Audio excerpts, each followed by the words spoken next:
দেখছিলাম ওই আজকে বাংলাদেশে স্বাধীনতা বিরোধীরা কোঠাকে সামনে রেখে রাষ্ট্রের সকল আইন কানুনকে বৃদ্ধাঙ্গল প্রদর্শিত করে আজকে এই বিশৃঙ্খলা সৃষ্টি করেছে। সবচেয়ে অবাক হলাম, ঢোলের বিড়াল বেরিয়ে পড়েছে।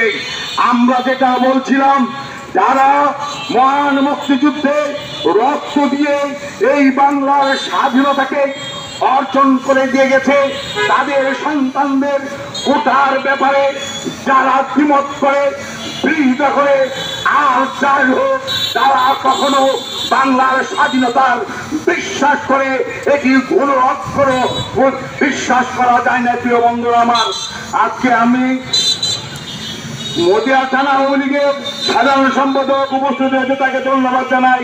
প্রিয় বন্ধুরা, আমরা জানি, বুঝতে পেরেছি ৩৫ বছর ধরে ওদেরকে মোকাবেলা করেছি আমরা বিশ্বাস করতে পারিনি আজকে 2024 সালে বাংলাদেশের শিক্ষা প্রতিষ্ঠানগুলোতে দাঁড়িয়ে ওরা প্রকাশ্যে দম্বে ৭১-এর রাজাকারদের সন্তানদের মতো আবার ওরা প্রকাশ্যে বলবে তুমি কে, আমি কে, রাজাকার এটি কালকে বাংলাদেশে প্রতিষ্ঠিত হয়ে গেছে। ওরা কোথাকে সামনে রেখে এই বাংলাদেশে সেই রাজাকারী ভাবধারাকে আবার প্রতিষ্ঠিত করতে চাচ্ছে। মহান এবার আমাদের লড়াই হবে। আজকে শুরু হলো, আমরা ওদেরকে বাংলাদেশে এই রাজাকারের পেশাদারকে কবর রচনা করার আগ পর্যন্ত রাজপথ ছাড়ব না। বঙ্গবন্ধুর কন্যার নেতৃত্বে আমরা আগামী দিনে এই বাংলাদেশে রাজাকারের বংশধরকে চিরতরে কবর রচনা করব। আরেকটি দাবি জানাতে চাই, বাংলাদেশে অবশ্যই বাংলাদেশে একটি আইন করতে হবে। এই বাংলাদেশে রাজাকারের বংশধরেরা এই বাংলাদেশে রাজনীতি করতে পারবে না, কোন চাকরি বাকি ওরা করতে পারবে না। সেটিও আজকে সময়ের দাবি দাঁড়িয়েছে। বন্ধুরা আমার, আমি শেষ করবো।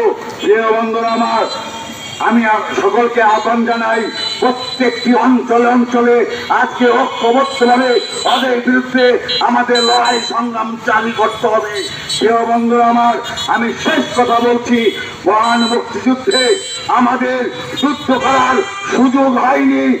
আজকে বঙ্গবন্ধুর কন্যার নেতৃত্বে 2024 সালে এই যুদ্ধে জয়লাভ করে চিরতরে রাজাকারের ভাবধারা রাজনীতি বাংলাদেশে কবর রচনা করব।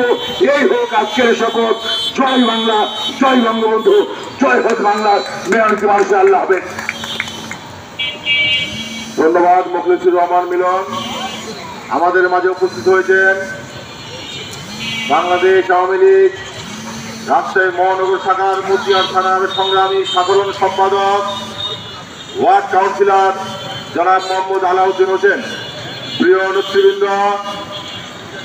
যারা 1971 সালের বাংলাদেশ স্বাধীনতা চায়নি, বাংলাদেশের মানুষকে বাংলা কথা বলতে দিতে চায়নি, সে সমস্ত মানুষজনের বিরোধিতায় আজকে কোটা বিরোধী আন্দোলন নামে বাংলাদেশের বর্তমান সরকারকে বেকায়দায় ফেলানোর চেষ্টা করছে, এটাই প্রতীয়মান হয়েছে।